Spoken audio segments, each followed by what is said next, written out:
first time doing stand-up comedy, I think I was 21 years old, and I was working at a gas station, and I dropped out of my second college, and I was doing great. And I answered it. I didn't answer it every time. There was like a thing in a newspaper saying, "Oh, the HBO Aspen Comedy Festival is auditioning comics at Zany's Comedy Club. Come down there at 11 a.m.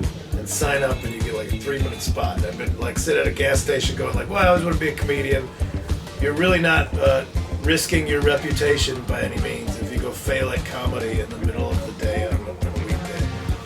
So I drove down there, and I parked the car, and I waited, and there was like, I don't know, like 50 or 60 comics all doing 3 minutes. People were driving in from Minnesota, Wisconsin. I never even knew where these comedians like came from. I never even went and saw stand-up comedy my whole life. I only saw it on TV, and I'd never seen it live. And so I finally went up, and I was silent, which was the best thing that could have happened, because it was a room full of comics, and they weren't laughing at anybody, because they were all real competitive dickheads. So as long as they were just quiet during my set, that's all I needed.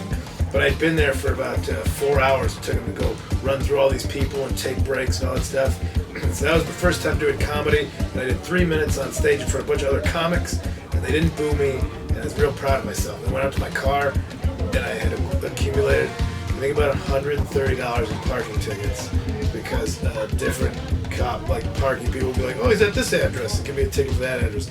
Oh, he's at this address." And they just, because I parked at a meter and didn't pay it, because in my dumb head I'm like, nobody checks parking meters.